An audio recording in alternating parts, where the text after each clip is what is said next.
which is coming up faster than we think. December 10, it's a Saturday, December 10, 3 to 6 p.m. in the Main Street District.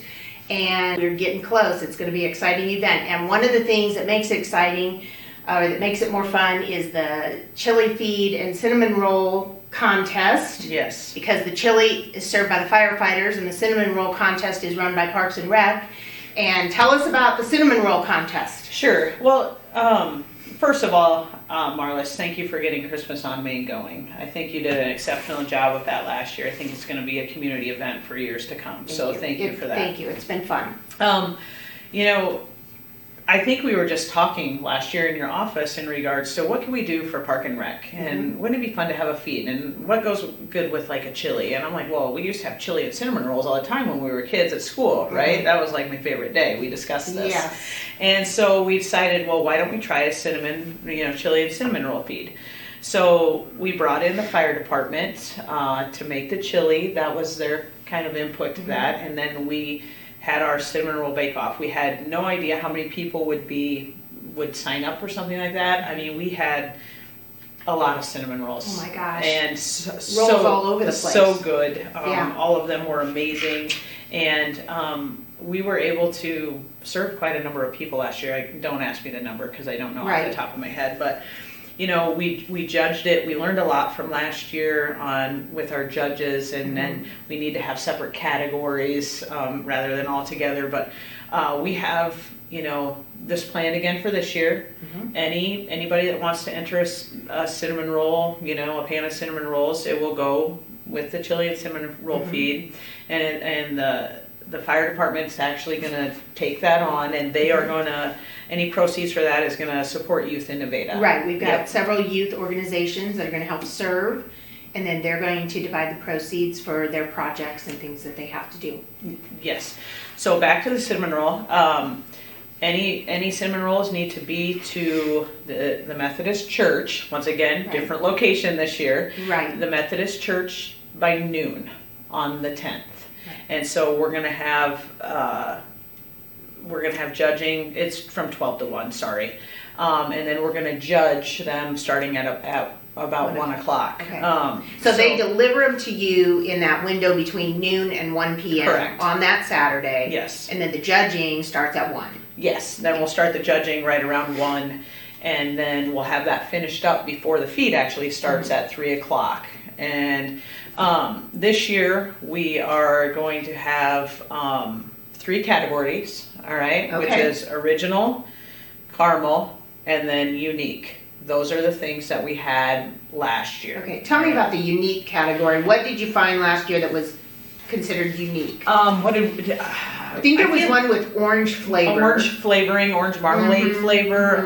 It's just kind of, there were some that were different and unique, and we didn't anticipate that. So some of those different flavored ones that we thought that's not traditional, and then we had so many caramel ones, right? And then we had your standard frosted, unfrosted. So our original concept is they can be either frosted or unfrosted. Caramel ones are caramel rolls, right? And pretty then, much. Yeah, caramel rolls are caramel rolls, but they're different than your standard cinnamon roll. Right. And then the unique, who knows what somebody might come up with on that. Really think. Yeah. So there's, we decided to go with those as categories this year.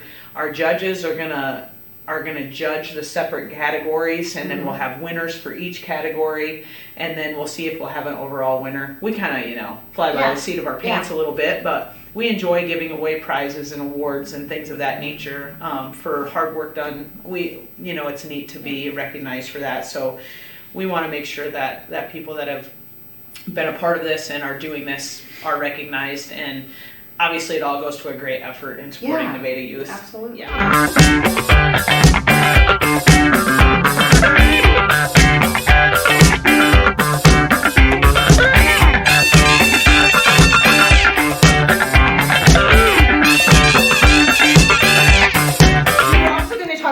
About seasonal workers being needed by Parks and Rec, because this, even though we don't think about, oh, come on, that's summer, when they hire people for the pool and the concessions and all that, but you guys actually start thinking about that pretty soon after the turn of the year, don't you? Yes. Okay. So for returning employees, we'll actually reach out to them towards the end of December and ask that any of their applications or anyone who wants to apply gets their application in by the end of January. So it takes us that much time to know where we're at with returning employees, what we might have coming in for new employees, who we might need to train as lifeguards.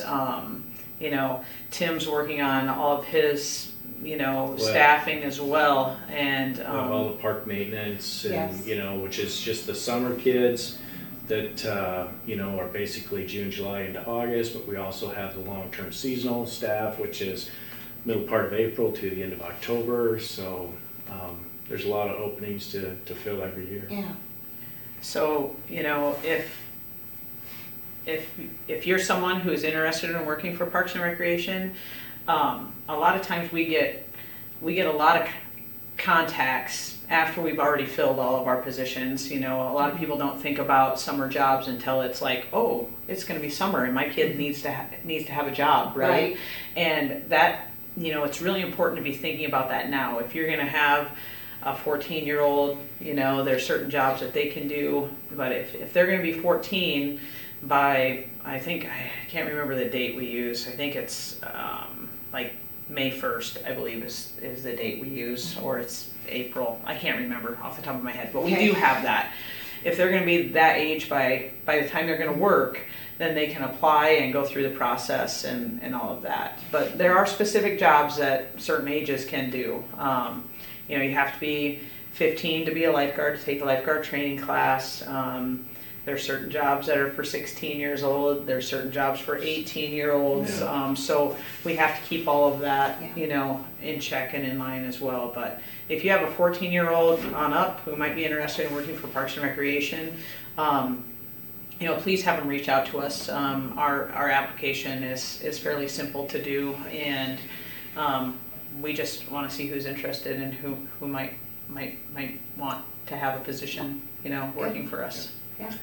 And I think one other thing to add to that is when we look at summer employees, we realize these kids are busy and a lot of things going on. So we really try and be flexible, work with their schedules, work with their activities as best as we can. So if you're involved in an activity or you think, I just don't have the time,